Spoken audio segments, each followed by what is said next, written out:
ternyata naasnya ayah saya sendiri yang terkena tembakan itu, dan saya tidak pikir panjang, saya langsung buka baju saya dan saya telanjang dada, saya ingin menyelamatkan ayah saya dan menutup luka bagian tembak ayah saya, dan ayah saya sangat tragis sekali, dia menahan rasa sakit.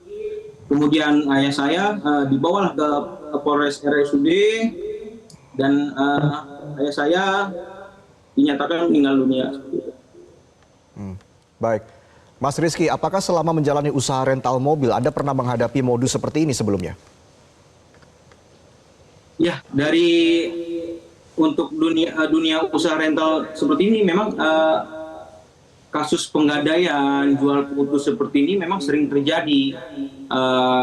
Dan itu biasanya kita lakukan secara persuasif, dan alhamdulillah untuk kasus seperti kemarin-kemarin pun kita bisa menghadapinya seperti itu. Tapi untuk kasus yang seperti ini memang di luar kendali kita, dan memang baru sekali ini terjadi dan memakan korban jiwa ayah saya begitu. Baik, kalau kita kembali ke kronologi kejadian dari video yang beredar yang saat ini kami tampilkan di layar Metro TV. Kejadian di minimarket itu kan kita lihat sangat cepat ya. Kejadiannya hingga akhirnya terjadi penembakan. Seperti apa persisnya kejadian di minimarket tersebut, Mas Rizky? Ya, untuk kejadian tersebut memang video itu inisiasi dari ayah saya sendiri ya, yang menjadi korban tembak di rest area itu. Ayah saya memerintahkan saya untuk segera memvideokan apa saja yang terjadi di ini, agar kelak nanti ketahuan apa saja yang terjadi di lokasi tersebut.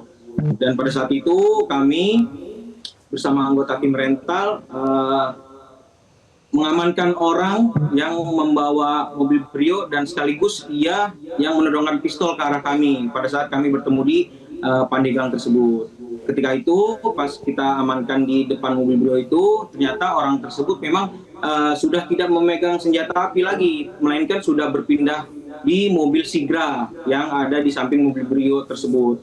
Lalu dari mobil Sigra tersebut sudah menodongkan pistol ke arah kerumunan kami, dan terjadilah baku tembak yang tidak ada peringatan tembak sama sekali, langsung mengarahkan kepada kami.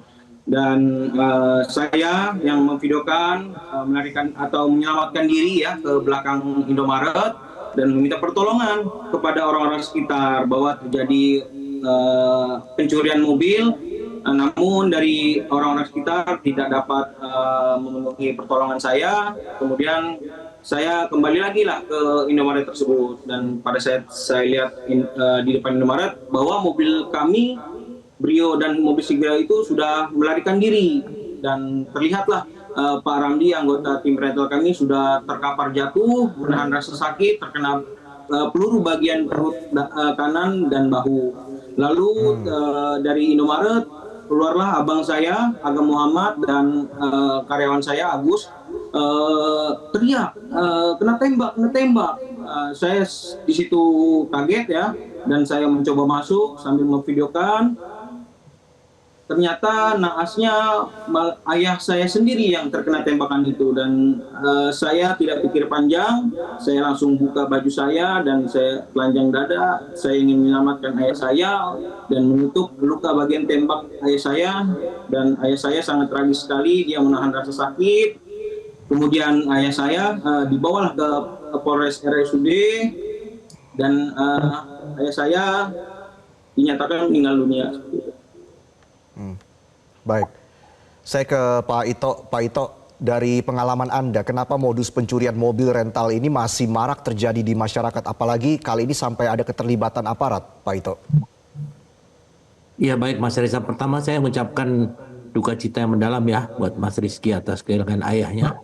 Nah, saya ingin menyampaikan pengalaman saya selama menjabat di kepolisian ya, baik waktu reserse ataupun kepala daerah kepolisian. Di sana memang sindikat penjualan mobil atau penggelapan rental ini sangat marak terjadi sampai saat ini ya Mas Reza ya.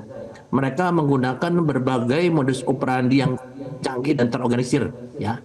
Antara lain adalah menggunakan identitas palsu, kemudian menggadaikan mobil, atau mungkin penjualan ilegal. Nah, yang dialami oleh Mas Rizky dan keluarganya ini adalah dalam bentuk penggelapan. Kemudian penggelapan kendaraannya ditadah oleh seseorang dan kemudian dibeli oleh oknum anggota TNI ya.